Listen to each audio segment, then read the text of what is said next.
the whole domain of our human existence, over which Christ, who is sovereign over all, does not cry, mine.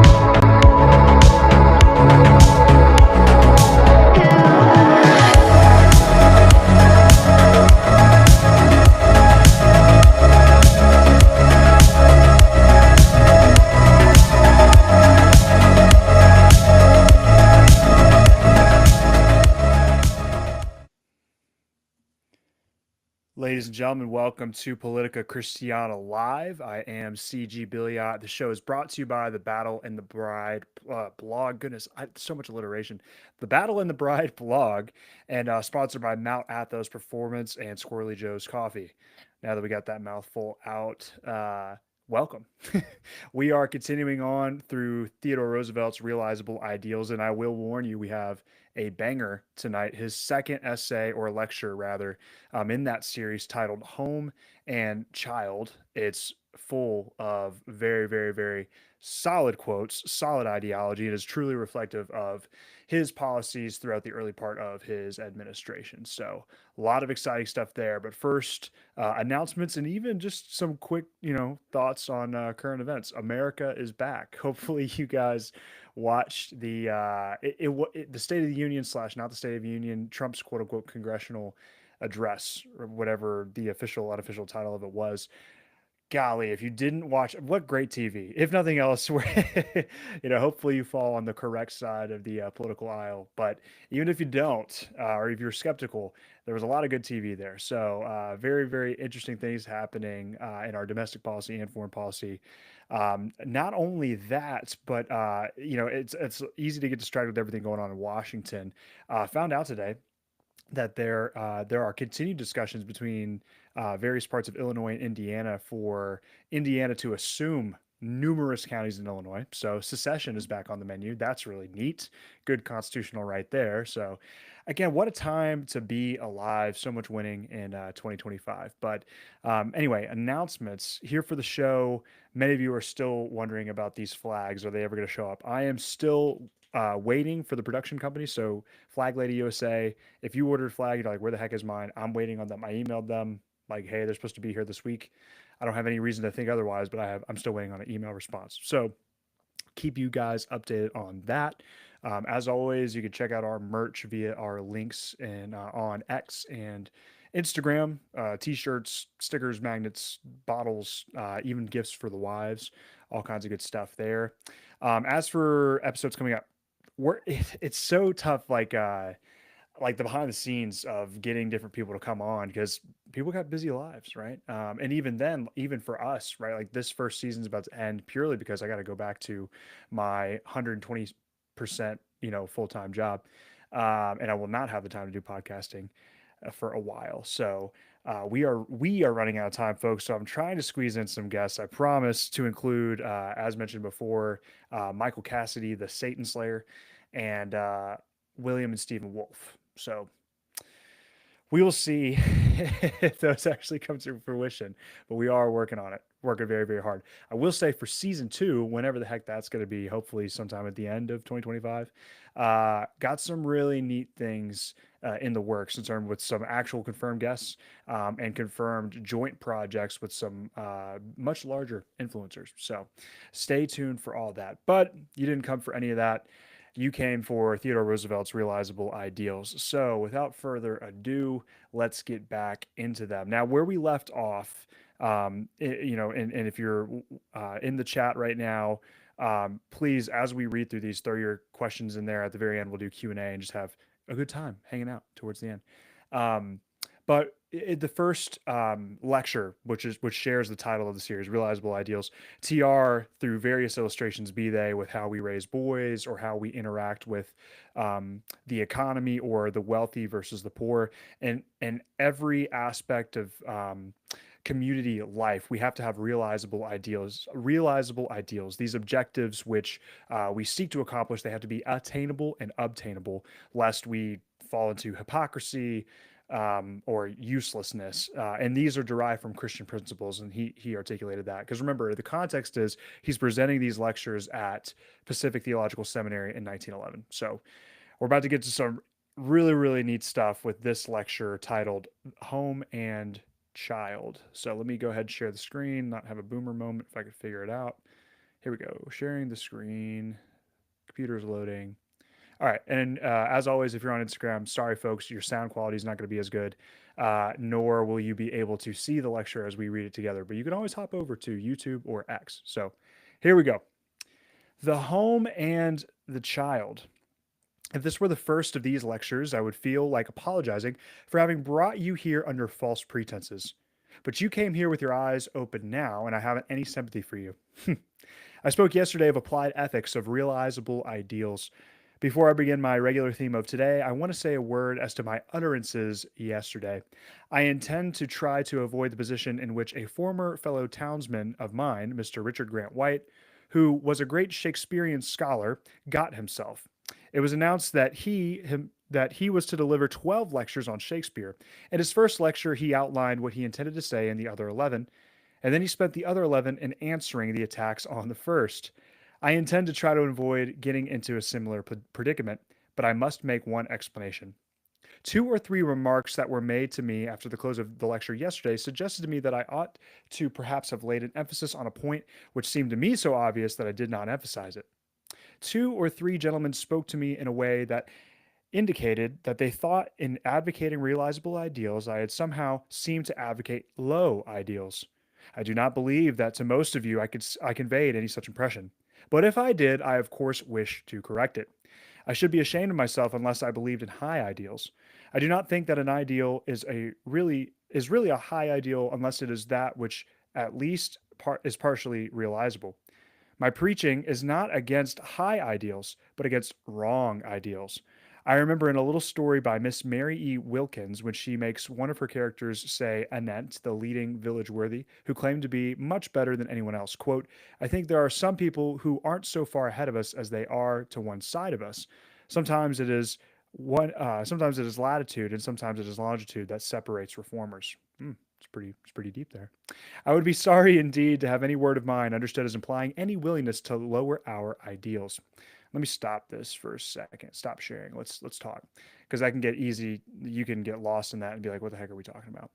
So let's talk about TR for a second. If this is your first time catching us in this series, just go back and watch the first one. I promise you it's worth it because Theodore Roosevelt's one of the most remarkable people that ever lived. Talk about it's so funny to me that he was accused of talking about low standards. So part of what he was arguing in the first lecture is that in order to actually make true progress in the world, not the progressive liberal kind that destroys everything in its path, but that which actually innovates humanity towards a more prosperous and blessed in the sight of God kind of future, that requires us to be strategic in how we think and act, not just how we talk, but how we walk, so to speak. And so the idea that someone could hear him say that and say, "Well, you must be arguing for low standards," they do they know who he was? Like you're Theodore Roosevelt, former governor of New York, former vice secretary of the Navy or assistant secretary of the Navy. He was a war hero. He was a rancher. He was an explorer. He was a big game hunter. He was literally everything that you could possibly do. He was a very, very, very accomplished author. He was a renowned orator. He was the president of the United States. Like he was a ridiculously educated and successful man. So the idea that someone could have heard him say those things and go, "Oh, you must be arguing for low standards," that is hilarious. Yeah, my boy Jimmy in the comments talking about how Teddy, as a kid, boxed with asthma. Yes, he did. He had asthma, and he was a portly fellow as a young lad. And his dad said, "We got to get you into shape," which is pretty based, actually. And he threw his kid in a boxing ring. Pretty wild, but what a good dad, huh? So anyway, I know he's going to critique that view here, but just to provide you some more context on how like that is so goofy. Roosevelt literally, the second time that he ran for president, got shot in the chest in the middle of a speech and finished the speech. So, anyway, such a goofy take from whoever criticized his first lecture. But I'm defending this man like he's still around today. But anyway, here we go. I'm gonna take a sip of just drinking water here, folks. Not a Guinness tonight. Speaking of that, two things I forgot to say. As always, my views and opinions are my own, not that of the United States Navy or DoD. Check. And second, Happy Ash Wednesday, folks. And yes, there are Protestants who celebrate Ash Wednesday. Hashtag all my Lutherans, Anglicans, and very based Presbyterians like myself, but in the CREC. But anyway, here we go. Hopefully, you have a reflective and blessed Lent uh, prepared for you and planned for you and your family. Let's jump back into it. I would be sorry indeed to have any word of mine understood as implying any willingness to lower our ideals. All I want is to have the people that preach them sure that they are really high ideals. No ideal can be right for this world if it is not fitted to be used in this world. It cannot be right to preach men and women a standard of conduct up to which you do not expect them to live. My plea is only that those who preach shall strive to preach a doctrine up to that which is possible to live, and that those who will listen shall not listen merely to gratify their aesthetic sensibilities, but shall listen with the serious purpose of applying and acting upon the principles laid down to them. Perhaps what I had to say yesterday, I ought to have guarded myself against the possibility of anyone's misconstruing my language. I hope I have so guarded myself in what I have said today. The first, oh, okay, he's about to get in the family, but I can't let that pass. Can't let that slide. So the way in which he illustrated that in the first lecture was he started with young men, very based, and he was like, stop telling young men to stop to not care about their physical stature or their careers because that's not a pious ideal or that's not a holy ideal or whatever.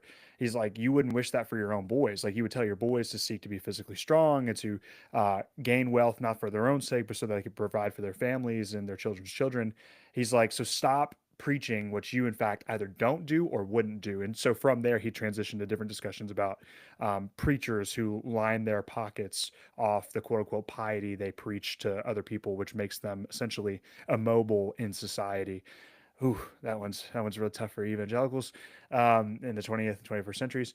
Um, and then he transitioned to talk about the rich and the poor and et cetera, et cetera.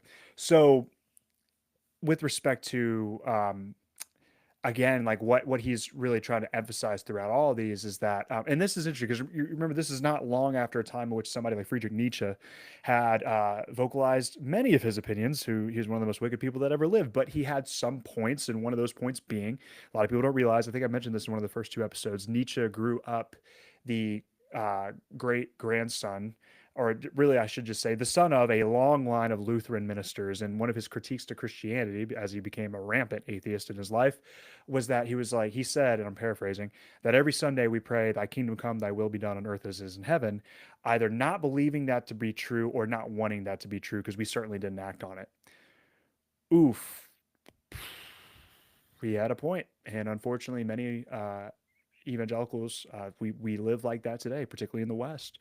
But the thing is not only what Roosevelt's saying a valid logical statement, it is that which is expressed in the scriptures. Like when Christ taught us to pray, and he said, "You should pray like this: Our Father who art in heaven, hallowed be thy name. Thy kingdom come, thy will be done on earth as it is in heaven." That was actually a realizable ideal. Not that earth would become heaven, but that it would be like heaven. It would be ordered to heaven. How does that come about? Oh, I don't know. Maybe obeying Christ when he told us to disciple the nations, right? Baptizing the name of the Father, Son, Holy Spirit, teaching them all that he has commanded us, right? That is how we see thy will be done, thy kingdom come on earth as it is in heaven. That's how we order earth after heaven. That's how we pattern earth after heaven. That's how we make earth more like heaven, knowing we're not going to reach a utopia. And Roosevelt was not a utopic guy. We're not communists. Or other groups, but I'll just leave it there. No, but we do have a charge from God, and he didn't give us a charge that we couldn't fulfill, or at least that the Holy Spirit would fail to through us accomplish, because the word of God is not going to return to him void.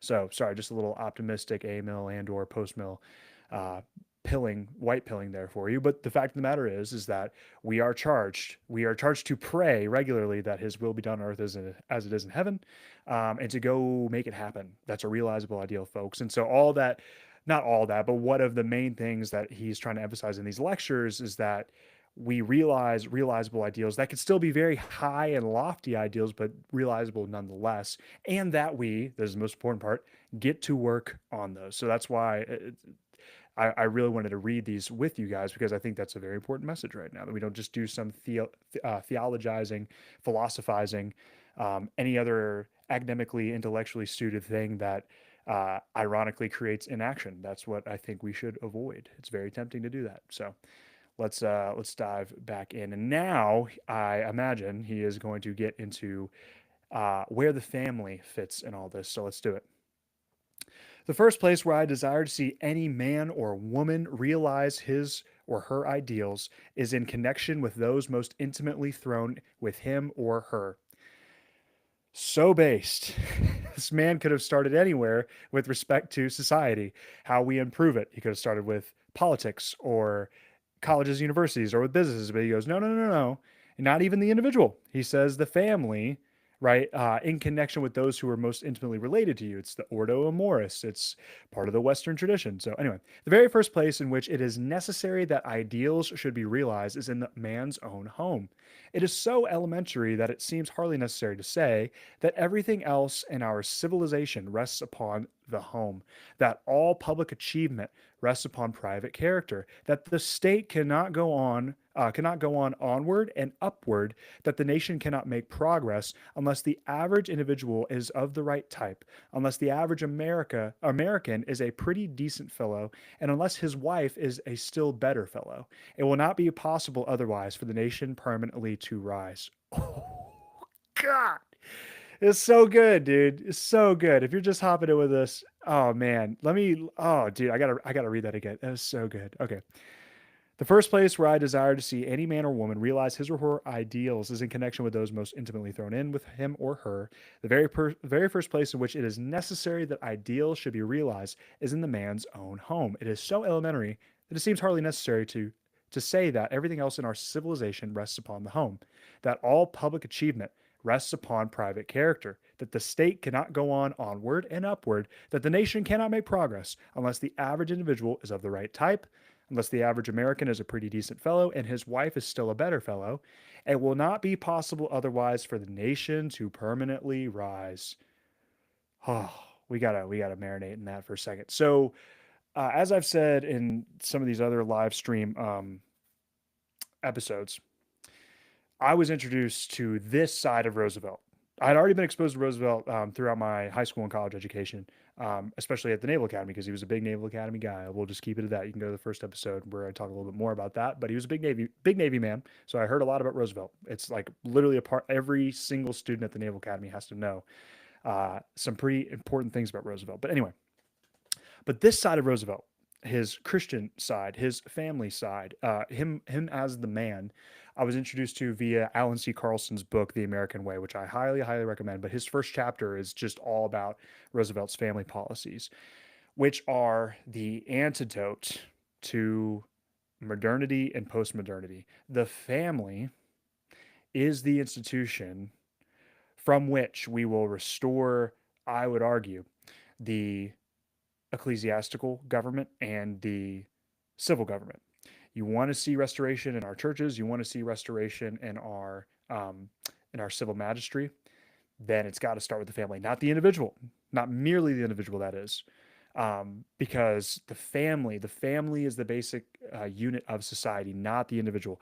That idea comes from the Enlightenment. That idea comes from the French Revolution. The idea that it's the individual that is the bond of society. No, no, no, it's the family. We're not atomistic. We are molecular. It's the family, which is, this was so important in God's word that he didn't just put Adam in the garden. He didn't put Adam and Steve in the garden. He didn't put Adam and a nation in the garden. He didn't put Adam and an army in the garden. He didn't put Adam and an aristocracy in the garden. He put Adam and Eve, a family, man and wife, in the garden. That's how important family is to God. And that every time that God has ever demonstrated covenant, that is his bond with himself and his Godhead, to humanity in scripture, it's always with a family, to Abraham and his children's children, with the children of Israel in Egypt, with David and his family, with Christ and those who are adopted through Christ to be sons and daughters of the Father. It's always family. It's always family. Always has been, always will be. Basic unit of society is the family. So if you want to see so many of our problems fixed in this world, particularly in the West, particularly in our nation, you have to understand the basic unit that we need to advocate for, that we need to protect, that we need to legislate in favor of, is the family. So just wanted to jump up and down on that because he's cooking right now. So anyway, let's get into it. I need to stop talking, or else we're never gonna get through this. We're already 20 minutes in this episode. Shoot! All right, we gotta get cooking. Okay. I'm definitely going to post that quote. The first essential toward the achievement of good citizenship is, of course, the building up the kind of character which will make the man a good husband, a good father, a good son, which will make the woman's good daughter when she is young, a good wife, and a mother as she grows old. Dude, oh, this is so important. This is so good. I'm going to read that apart again. Sorry, some of y'all are going to get annoyed, but the first essential toward the achievement of good citizenship is, of course, the building up the kind of character which will make the man a good husband, a good father, a good son, which will make the woman a good daughter when she is young, a good wife, and a mother when she grows old. Absolute nothing is gained by filling a man with vague aspirations for the betterment of his kind if you have not filled him first of all with the desire to do decently by those members of mankind with whom he passes most of his life. We're gonna be stopping a lot on this one, folks. Sorry. Oh, I just love that. So part of, and this is why the Ordo Amoris provides so much clarity to the Christian in terms of how do I order my responsibilities, how do I order my loves, and of course, love for God being supreme above them all. Love the Lord your God with all your heart, soul, mind, and soul and strength. Right.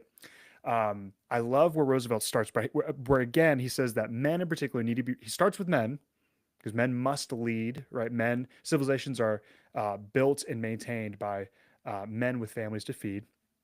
That was Gilder's thesis anyway, and I think it's biblical and I think it's true. He starts with men because we're supposed to be the ones leading, and he says your first aim, if you want to be a good citizen, is to aim. If that's the end, the means must be that you pursue becoming a good husband. That's profound. So he doesn't even start with father. He says husband, because at the end of the day, the Bible would teach, and his Christian history would dictate that a man's highest love besides Christ and his church is his bride, is his bride, like your wife. So like I am charged to love my wife as Christ loved the church. As Christ loved the church, I'm supposed to love my wife. And of course, that does not mean this is not a zero sum game. That means that you're not going to have love for your children, or you're not going to have love for your siblings, or for your parents, or for other people. That's silly. Don't be silly. Don't be a midwit. Your highest love besides Christ is to be your wife. So it's husband before father in the order of Morris. It's husband before father. That's very, very profound. Very profound. And of course, we could play the what if game of various situations in which you have a conflict of interest of competing loves, whether it be your wife and the church, or your wife and your children, whatever. Well, I'm not going to play that game all day. I'm just saying that in terms of in the ideal of ordering society and ordering our loves, I love that Roosevelt mentioned the relation of husband even before father, and how those were the means through which good citizens are brought to maintain a commonwealth, to maintain a nation, is that you have men not seeking to be oil tycoons, or even lowering their standards, that they would just be kind of the postmodern male, that you do everything via uh, the digital world. You get your phone you get your food via DoorDash. You have all your entertainment through your phone. You get all your education through your phone. You get all your community through your phone, and all the freedoms and powers you could ever exercise can be exercised in a 6x8 cell. No, that's not masculinity. That's not conducive for the benefit of the nation. It's not going to build up men and families, etc. Your aim towards that end is to be seeking to be a good husband and father, and which in turn will produce, and I love how he has this dance here, which in turn will produce good women. And women, as he's argued elsewhere, are truly a really great litmus test of your civilization. The degree to which your civilization venerates and honors women will just tell you everything you need to know about the civilization. Now, not in the feministic way, in which, ironically, in empowering women, quote unquote, we make them more like men. That's not that's not the biblical or historical practice. But the societies which have cherished women for who they are and what they are in a feminine way, those are societies which have flourished, right? And they're that which blessed women for centuries, until the warpath we've gone on in the last 200 years, which ironically just primarily benefits degenerate men. But anyway, let's get back to the essay. My apologies. He's just cooking, dude. He's just straight cooking. So here we go. If I can remember where I left off, here we go. We, all of us, know the type of man frequently found at crossroad groceries who, in his abundant lecture, is able to explain precisely how humanity should be benefited and the nation run. Meanwhile, he himself exists at all only because his wife takes in washing. We also know the man who, in public life, is filled with the loftiest aspirations, but whose family unite breathing a sigh of relief whenever he is absent from the house. Oof. Ouch. If you can't say amen, say ouch. And again, this is in 1911. You're like, again, if he could only see where we're at today, but and what happened to the country. But of course, there is now and then a man who, in some crisis, plays the hero. Altogether, on other occasions, he plays the brute. There are such cases. But it is a mighty unsafe thing to proceed upon the assumption that because a man is ordinarily a brute, he will therefore be a hero in crisis. Disregarding the exceptions and speaking normally, no man could be of any service to the state. No man could amount to anything from the standpoint of usefulness to the community at large, unless first and foremost he is a decent man in the close relations of life. No community can afford to think for one moment that the great public service, the great material achievement, that ability shown in no matter how many different directions, will atone for the lack of a sound family life. Multiplications of divorces means that there is something rotten in the community, that there is some principle of evil at work which must be counteracted and overcome, or widespread disaster will follow. Oh, dude. I gotta like play a drinking game where every time he like says something that's true, but he didn't know how true it was because he didn't see the 21st century, I take a shot. That'd be pretty brutal. In the same way, if the man preaches and practices a different code of morality for himself, that which he demands that his wife shall practice, then no profession on his part of devotion to civic ideals will in the very least avail to alter the fact that he is fundamentally a bad citizen. I do not believe in weakness. I believe in a man's being a man, and for that reason I abhor the creature who uses the expression that, quote, a man must be a man, in order to excuse his being a vile and vicious man. Oh, there. Okay, I don't want to pass on. That was a larger section, and let's break it down. So he starts with, again, how pursuing masculinity biblically, naturally, is that which benefits the state, and that is most recognized and is initiated in how a man loves his relations, namely his wife and children. And he describes different kinds of men who present themselves as masculine brutes or tough guys, but in reality, they are who they are because of their family, or um, they might have success and they might be this brute, as he says it, and yet their family is relieved when he is not around. A lot of great points there. And a lot of haters would immediately jump to the quote unquote new Christian right and be like, yeah, see, so you guys got to stop lifting and stop being mean to people or whatever. And it's like, okay, what we consider uh, masculine vice today, Roosevelt would laugh at because we're just getting back to like what the bare minimum standards are to be a man in the West. So don't buy that. It's garbage. Don't buy that rhetoric. Although that is not to say that there aren't extremes. Clearly, there are, of which meatheads, as my dad calls them, should. Yeah, you gotta get that figured out, bro. Go, you got to figure that out with Christ, and you got to take care of your family. They're very selfish men out there, and I'm no better. I am no less likely than others to fall into these different traps, and so that's why we need the sanctification from the Spirit and the Word and Sacrament of the Church to keep us in the straight and narrow, so that we don't become these brutes as He has characterized them. But nonetheless, right, like these are great reminders, and they're not merely principles, and they're not merely teachings of Scripture or of church history or of the Western tradition, but they are legitimate strategies for correcting the ills of society, which was demonstrated by what he talks about, the devastations of divorce. We have had decades and decades and decades now of rampant divorce, and what have the numbers shown, folks? I don't need to tell you; you already know. If you're Gen Z, you grew up with it, right? Like many of us, myself included, come from divorced homes.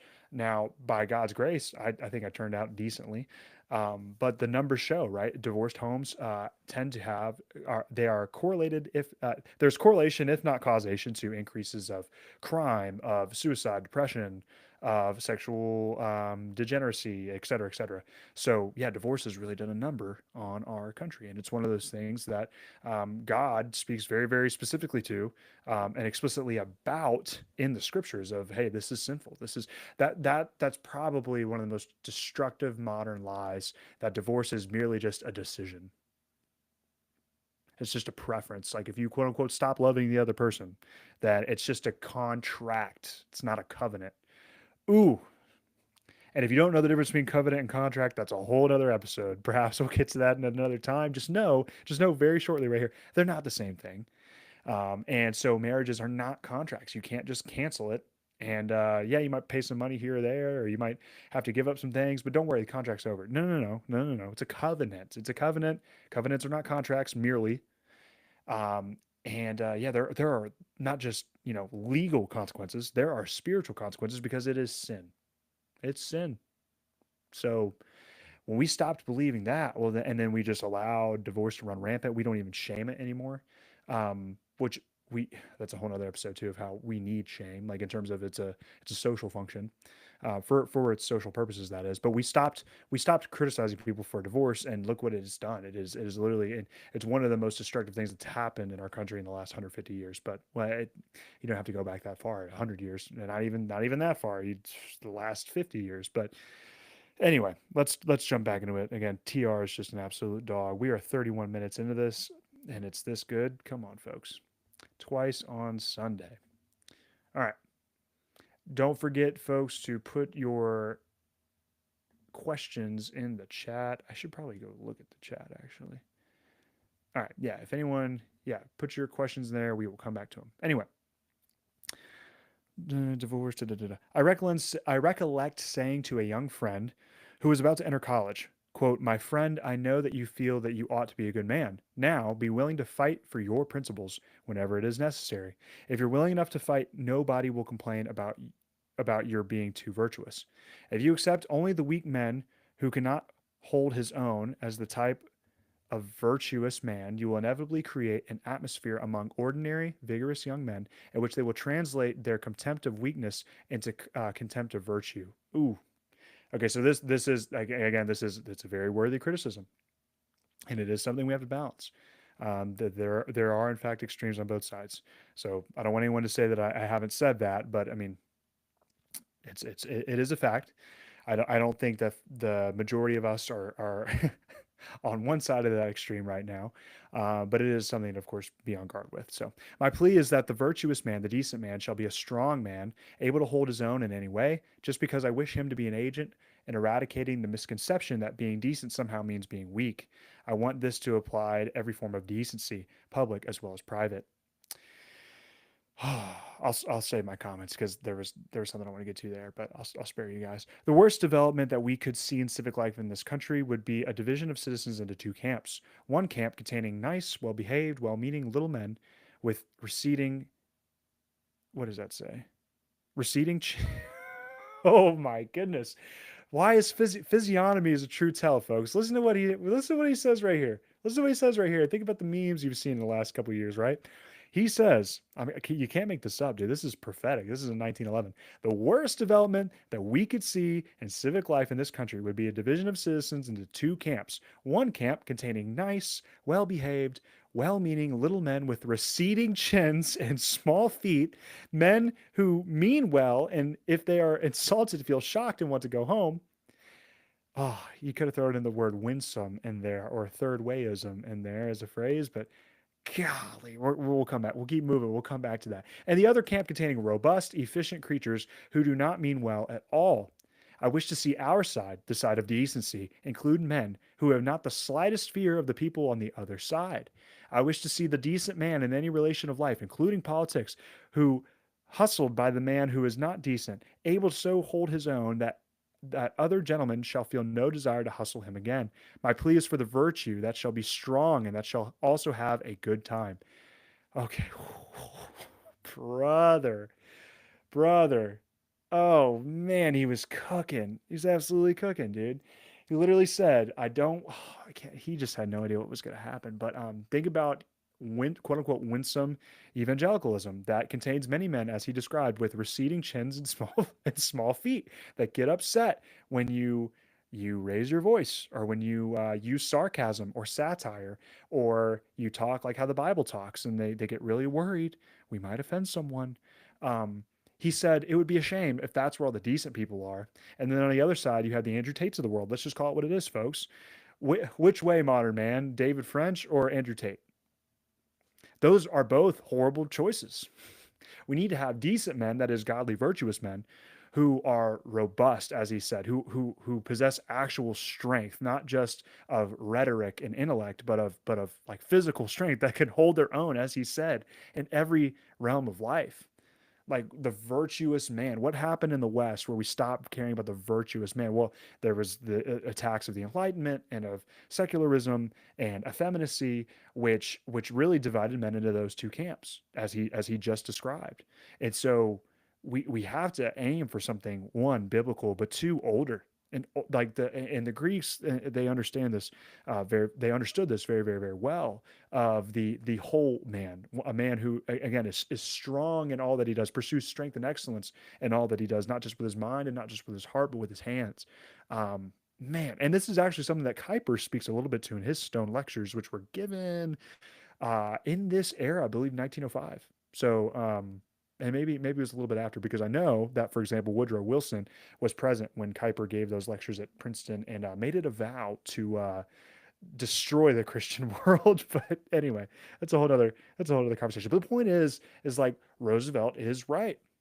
We men's abdication of their responsibilities resulted in the splitting of the populace, of particularly the masculine populace, into two camps. Again, the respectable men who are weak and are regularly trampled on, or the brutes, the true brutes, who everyone complains about, and they have right to, but they do, as Joel Webben has said, quote unquote, sin in the right direction. So, man, Roosevelt was on the ball with this. But anyway, I gotta keep cooking. I gotta keep moving. Gotta keep moving. Let's because we are at 36 minutes. And the shame of it is these episodes don't get as much views as our other content, which I think is a shame, because I think Roosevelt's a much more brilliant guy than I am. So share this with people, folks, because these are like the best kept secrets. Because I mean, this is quality content. But anyway, you recollect that Wesley said he wasn't going to leave all the good times to the devil. He's speaking, of course, of John Wesley, the father of Methodism. In the same way, we must not leave strength and efficiency to the devil's agents. Dude, this is definitely getting posted. This is definitely getting posted. I'm just awestruck with how brilliant Roosevelt was and how much we need to be reading Roosevelt. Sorry, I'm being silly right now. The decent man must realize that it is his duty to be strong just as much as he is to be decent. There are good many types of men for whom I do not care, and among those types I would put in prominent place the timid good man, the good man who means well but is afraid. I wish to see it inculcated from the pulpit by every ethical teacher and in the home that just to be decent is not enough, that in addition to being a decent man is the duty of the man to be a strong man, and also this, to let the fact that he is a decent man dawn on his neighbors by itself without his announcing or emphasizing it. Oh, you will know them by their fruits. Do good fruits come from bad trees? Of course not. Jesus taught us. Of course not. There's so much virtue signaling that comes from the small men that he described. Again, the receding chins and small feet. So much virtue signaling, demanding, like, I promise I'm a virtuous man. I promise I'm a decent man. See, I said all the favorable things about every minority and of every controversial issue. I've taken the third way. I've done all the good things. I'm a decent man. See, I'm not like those other Christians. And Roosevelt's like, yeah, no, like being decent's not enough. You need to be a real man. And you also need to not care if people don't even see it that way, because the basis of your virtue is not rooted in your audience. That is your earthly audience. It's rooted in what would God have to say about it? Be approved unto God. And I love that he talked about how this should be taught from every pulpit. Man, golly, and it's a shame, because I know that typically these episodes don't get as many views, and I really wish that this stuff got out. So I'll definitely have to be posting Roosevelt maxing. So let's get back to it. Sorry, folks, I'm just dumbstruck by this guy. So here we go. With both men and women, the prime necessity is to remember that the simple duties are the most important. I believe that they also mark the way by which alone it is possible to realize the truest and highest happiness. I have known a good many miserable people in my life, and the infinitely most miserable among them have been those who have deliberately, with set purpose, devoted their lives to the pursuit of what they call pleasure. A young girl, a young man can be happy for a few years and to a certain degree, and following a life from which Every vestige of serious effort in an attempt to fulfill duty has been removed, but they can thus be happy only at the cost of laying up for themselves an infinite store of misery in the future. In this audience, there are many who fought in the Great Civil War. The memories that those men prize are not the memories of those days of ease, but those days when life was, or of those days where life was pleasant for them. The memories that they prize, that they hold wish to hand down as heritages of honor to their children, and the memories of the days of toil and effort, the days of the march and of the battle, the weary months in the camp, the time when the full flush of the vigorous young manhood they risked everything, life itself, for the great prize of death and battle for the right.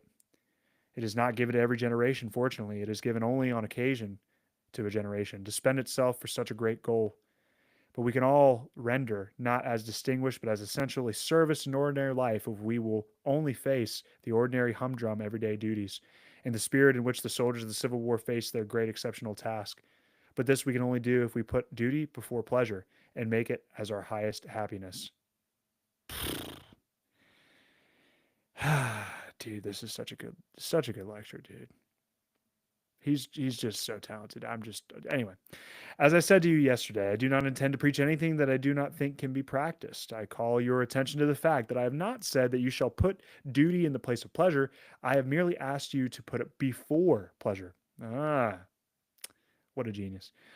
Pleasure has its place. I wish you to have a good time. I wish you to enjoy yourselves. But I wish you to remember that merely having a good time will turn you to bitter dust, or will turn to bitter dust in your mouth, to Dead Sea fruit in your mouth. If you devote your whole attention only to the pursuit of pleasure, and especially the pursuit of I don't even know what vapid means, of vapid pleasure. Pleasure, man, these are some older words, folks. As an occasional needed relief in doing your life. Oh, I'll just say intended. Pleasure is intended as an occasional needed relief in doing your life work as duty demands that you have it. Such pleasure is worth having. But pleasure pursued as a serious business represents about as melancholy as an occupation as any that I know anywhere. Of course, if you have the pure bridge club type of mind, I can't expect to appeal to you. If unlimited bridge, continued through that section of eternity that you enjoy on this earth, represents your ideal, then nothing that I could say will in any way shake or alter it, which will be not my fault, but yours.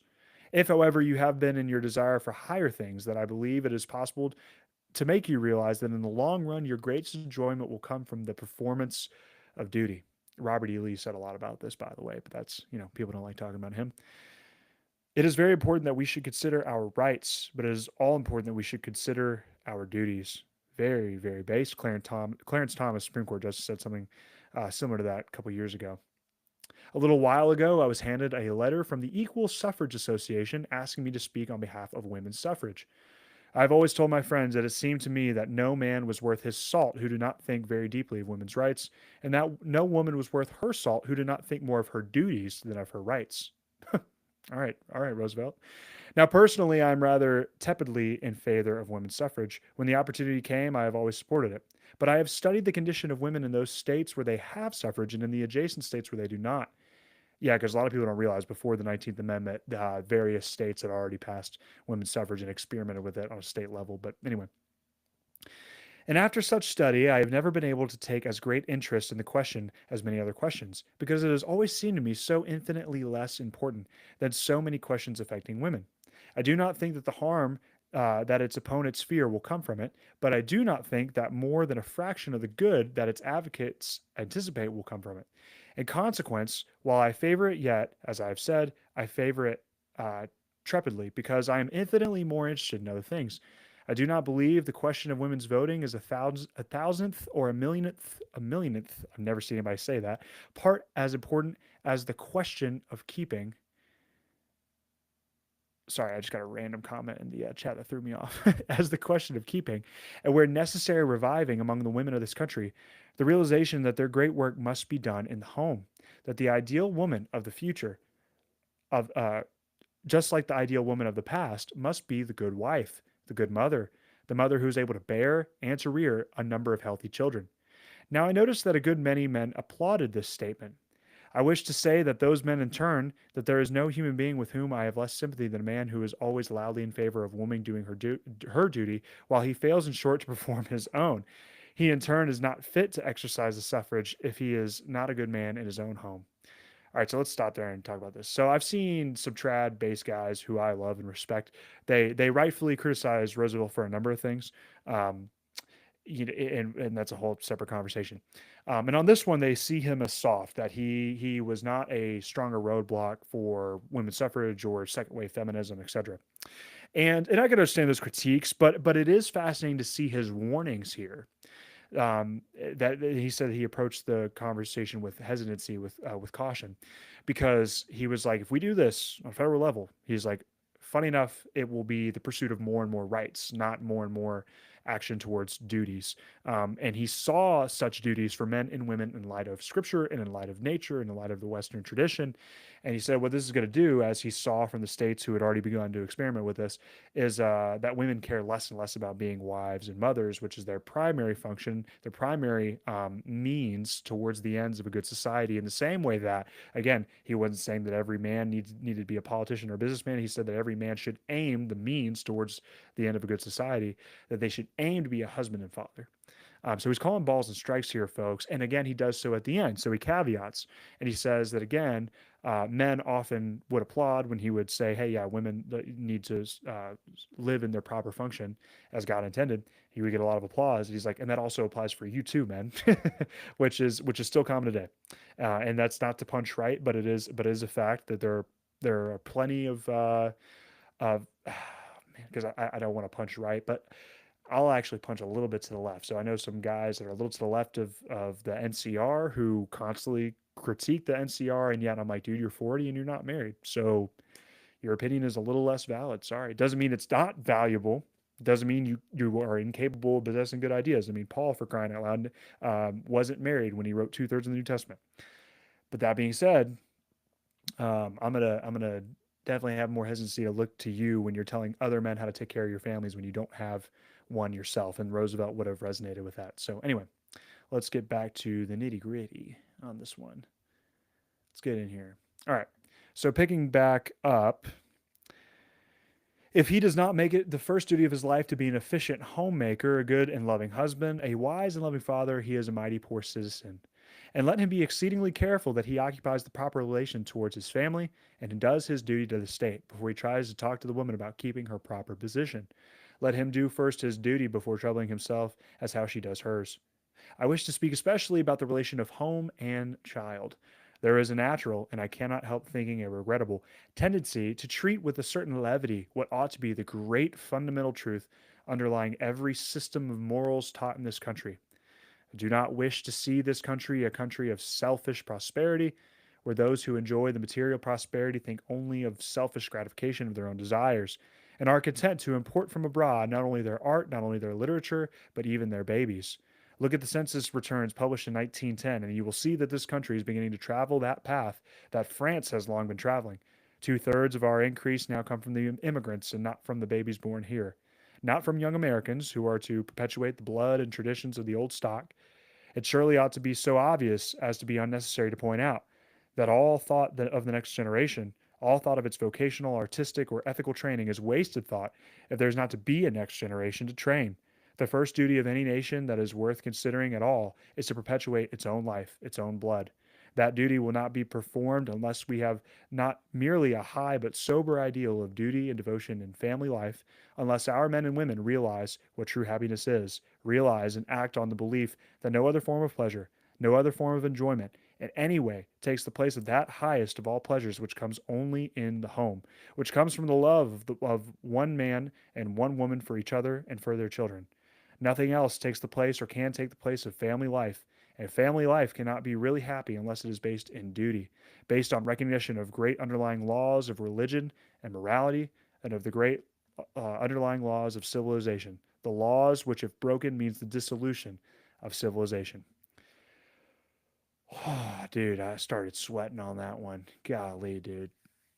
You're starting to wear me out, TR. You're starting to wear me out. We're 49 minutes in. Yeah, we'll wrap it up here for now, folks. Well, because that was a mic drop. That was a mic drop. And unfortunately, the modern quote unquote historians of our day look at a passage like and they say, well, he talked about a nation perpetuating its blood. He's a racist. And in fact, there are other lectures and speeches in which describing the nation, Roosevelt would call the whole nation like the American race. And for that, he's been canceled. But assess the argument he just laid out. He's like, it makes no sense for us uh, to do anything with our material prosperity if we literally don't pass on the next generation. This is a legitimate problem for first world nations. The tendency has been that once nations become prosperous, they stop having babies. Currently, most, I think, all, with the exceptions of Hungary and Poland, I think, all first world nations, particularly in the West, but Japan and China fall in this category too. We are not we're not having enough babies to replace our population. So the the births per home needed to maintain a first world civilization is 2.1 births per household. The U.S. is at like 1.8. Japan's at 1.3. China's at 1.6. Our civilizations are literally going to collapse. This is so it's not a race thing. This is a civilizational thing. These nations will collapse if they don't have children. And so he said, don't be blinded by prosperity because that's one, he said, that's not going to make you happy. And two, it's literally going to destroy our way of life. He said, you need to realize that in order to keep this thing all going, you need to start having babies. And so he's doing a chiasm really because he goes basically A, B, B prime, A prime. Uh, let me lay that out. So the most glorious thing is in fact not acquiring material prosperity. It is enjoying your family.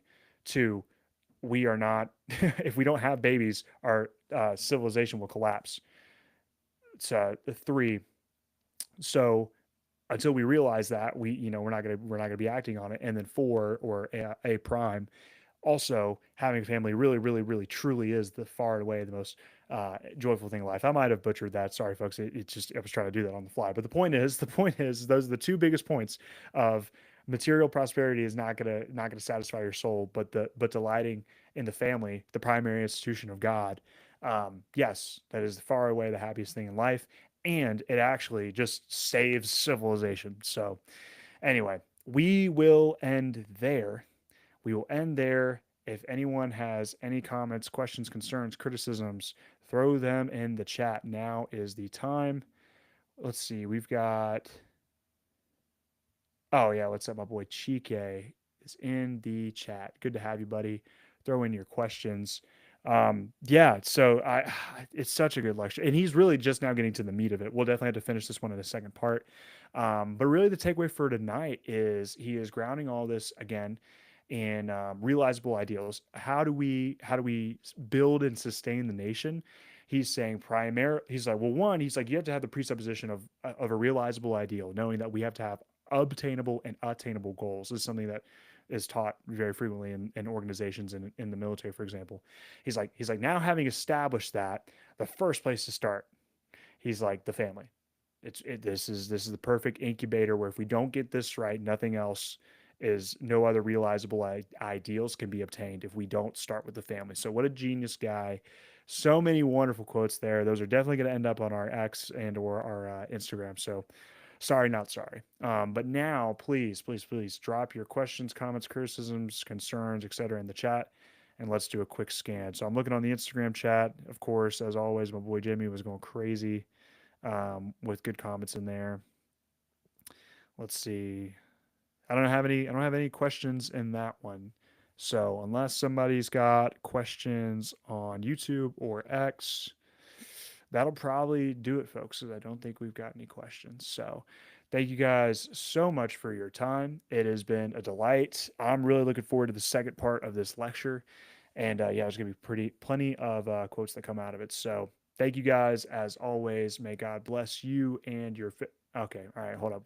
My boy Graham just texted on Instagram. He's got a question. He just missed the whole episode. How do you have a question, guy? You haven't even heard, you didn't hear any of this lecture.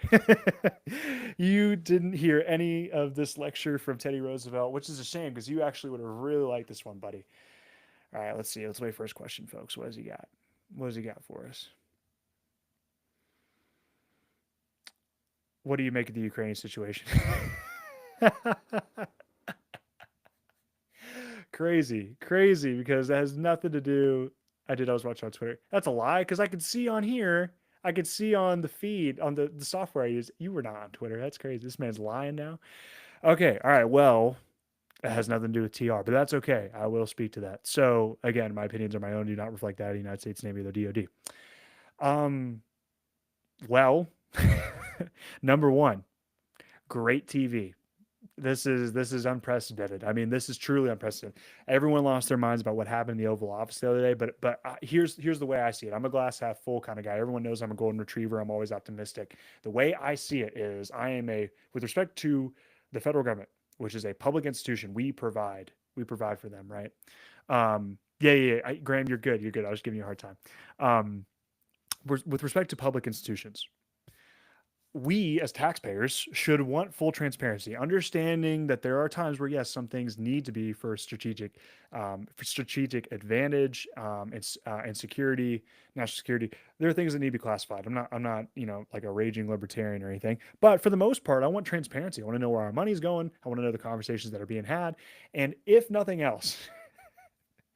I'm sure in the history of our country, there were heated discussions between our presidents and other leaders with respect to wars. No one has ever had an eye to that situation. So, what happened in the Oval Office yesterday, I'm an optimistic guy. I could appreciate this is the first time we got to see some like knockdown, drag out type conversation that probably does regularly happen behind closed doors, but now we had some transparency. So for me, I'm in the very least optimistic on that front, and I could appreciate it. So, um, sorry, let me pause that for a second. Graham, my buddy Chige, said he has TR's autobiography. Should I read? Yes, you should read it. He's an American hero. But anyway, so Ukraine.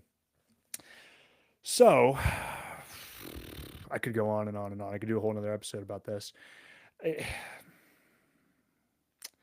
How do I want to answer this? We reserve the right as a nation. Ukraine reserves the right to defend itself. Russia reserves the right to pursue its own interests. The United States reserves the right to participate in the global stage how it sees fit. I'm a international, when it comes to foreign affairs in the academic sense, I'm a realist. I am totally a realist, understanding that nations act like individuals, which the Bible informs us via total depravity, that we act in our own interests all the time, oftentimes sinfully so because we're selfish. Looking out for number one, baby. Nations act the same way. Uh, and or at least they ought to. A lot of times they act like they don't, but they're virtue signaling and or serving the agenda of someone else who is looking out for their best interest, i.e., the globalistic order, the post World War II liberal world order, the quote unquote rules based order. So that being said, can't imagine the frustration for Ukrainians with the whole situation. We, in large part, caused this going back to 2014 and even older. You can go back to 2000. There's without the U.S., much of this probably wouldn't have happened. So I think we bear a ton of the blame. For most 90% of Ukrainians, they had nothing to do with this. They personally didn't do anything to get Putin charging in there. Not everything that guy's done is justifiable by no means. But I can also understand that if I woke up tomorrow and Mexico was flirting with China or Russia about wanting to join with them and take some of their arms and get into a full agreement with them, that if we got into fisticuffs with them, that now they're going to hop it. Yeah, I would. Yeah, we would preempt it. We have historically done things like what Russia has done.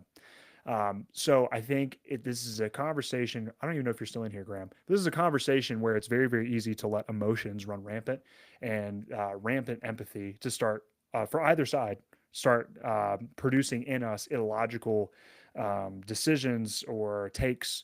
But I think the simple matter of it is like, at least right now, we are going out of our way to stop the bloodshed. And I think it blows my mind people are opposed to that. Because at the end of the day, I think anyone who doesn't understand that or doesn't want to understand that, they probably have a skewed view of the situation. Perhaps maybe they don't have the full context, or they have been dogmatized by like a Cold War framing of Russia bad. Russia is Hitler, that and everything they do is satanic. And Ukraine is totally innocent in all this. They're a totally righteous nation. Zelensky is a totally righteous guy. If you possess those views, I question your legitimacy with respect to you either don't know the full situation or you do, and you're just perpetuating the really a post-war Second World War uh, conception of how the international world works, how it should work, at least who are the good guys, who are the bad guys, and it's simply not that. It's simply not that simple. It's new. It's far more nuanced than that. But I am very, in the final analysis, I am very happy that we are a part of trying to stop the bloodshed, and that for once we have assertive foreign policy. That's very, very nice. Not we're not trying to be the world's bank anymore, and we're not just trying to go willy nilly in the night. And I actually think it would serve our interests best. So part of what stirs, because a lot of people hear me say that and look at me like I have a third eye, but what changed my mind on this was one, scripture and Christian history. But also, I had a professor in college who said something to me one time that I was like, "That sounds stupid. That's insane. What are you talking about?" But it really, it's silly. It almost sounds childlike, but it's really profound. So we're in class. It was comparative politics, and if you're not familiar with the study of comparative politics, you literally just assess the makeup of nations and their governments, and you compare them, see what systems and/or policies work better or worse, etc. And we were talking about Iran, and he was talking about all the history of why Iran hates us, why we're not so fanciful to them, et cetera, et cetera. And he goes, but what if, he's like, what if we just didn't have enemies? And everyone in the room is like, that's stupid. Like, we're always going to have enemies. Like, we're always going to, be in competition with somebody, et cetera, et cetera. And then, when I was a boy, as Paul says, I thought that that was silly. And as I've matured, I'm like, actually, no, like that, why is that not the basis of our foreign policy? We don't have to have enemies. We probably will by just the nature of human sinfulness, and again, every nation acting in accordance with their own interests. You're going to have that clash of ideals at times, but it's interesting. You don't have to allow paradigms and narratives to constantly see the quote unquote wickedness in a people. No matter what has happened in the past, you can actually just decide, yeah, we're over that, and we want to work towards peace. So it all sounds naive, but actually, when you start thinking that way, it actually makes things far more simple. Putin actually just articulated in as much in a conference that he did in the Kremlin last week, where he was like, "Yeah, why if the U.S. and Russia want to act in a bilateral fashion towards not just peace but economic deals or political deals, he was like, why does the whole world have to have a say in that?" And that sounds crazy um, to our generation, because we have been catechized to think otherwise. Um, except, like, imagine it like this: you're a bully on a playground. There's another bully on a playground. You guys have had a history. You've had a history, folks. But you know what? The two of you decide finally you're gonna try to get along. And then every other kid on the playground's like, but no, no, no, no, no, no. You need to protect us from that guy. It's like, oh, hey, actually, if I get a better relationship with this guy, it'd probably go well for all of us. Really. They're like, no, no, no, no, no, no. They're Hitler. Right? They're awful. You can't do that. It's when you think of it in that term, and in those terms, it's actually very simple, folks. Like, we can actually just decide to get along with people towards cooperation. And cooperation, this is so important. This is a Christian principle. Cooperation is not the same as compromise. Because I think honestly, this might be a hot take. I think oftentimes compromise is sin. Compromise in and of itself is probably sin, in my opinion, just in study of history and in the scriptures. But cooperation is not the same as compromise, and cooperation is not the same as um, condoning other people's actions. Politics is the art of living well together. I love that framing. I heard that first from Stephen Wolfe, and I'm sure he got it from somewhere else, or maybe he did. He is a genius. But anyway, I've rambled on too long. Hopefully that makes sense, Graham. I don't even know if you're still in the chat. Knowing you, you probably dropped that question and left. Um, but yeah, Naomi's got a great point. She says, "So far as it depends on you, be at peace with all men." Yeah, biblical principle. It's like we can simply decide to try to. Oh well, all right. He said, "Great answer." If he's lying, I will hear about it via text or at work. But yeah, it's does not have to be for as Americans. It does not have to be so emotional. Like, don't buy like from the left or the right. Don't buy into that, because at the end of the day, um, the immediate implications of that doesn't affect your kids. Now, the long term might, because of all the tax money we've wasted on it, even though it's not going to have any direct benefit to them in the grand scheme of things, it wouldn't have to. But like, whatever's happening in a conflict between two other countries on the other side of the planet, like it's not going to change how you get to work in the morning. Ideally, it's not. It doesn't have to. We don't have to let it. Like our conception of foreign policy is so skewed. But anyway, that'll be a whole other episode because now we're over an hour. So good question, Graham. You know that I'm a rambler. I can get going. I can go on rants. I got the gift of gab, allegedly. So any more questions before I close? Because we're already at an hour and 5 minutes. So if anyone's got any questions, we've got a couple of folks on YouTube, it looks like. If anyone's got any questions, drop them. Final questions. I'm going to give you 10 seconds. Go ahead and drop them. But that being said, before we went down that rabbit hole. Theodore Roosevelt, Home and Child, the second lecture in Realizable Ideals. Fantastic stuff. There's going to be a lot of quotes that come out of that end up on our platform. Share this, please. Share this because these aren't my ideas. I'm reading Theodore Roosevelt. Like he had some phenomenal takes. So get these live streams out because again, I think they're better than our main show. Our main show is my opinions for the most part with a lot of quotes from primary sources, of course, but this is some golden nuggets right here. So please, share these around, whatever. But if there are no more final questions, we're going to get out of here, folks. We're going to get done. So God bless you. God bless your family. May we pray, just like he had mentioned in the beginning of the lecture, that the Lord's will really, really would be done on earth as it is in heaven. What are the usual things we say?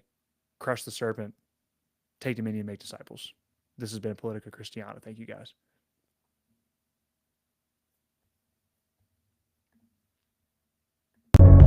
There is not a square inch in the whole domain of our human existence over which Christ, who is sovereign over all, does not cry, mine.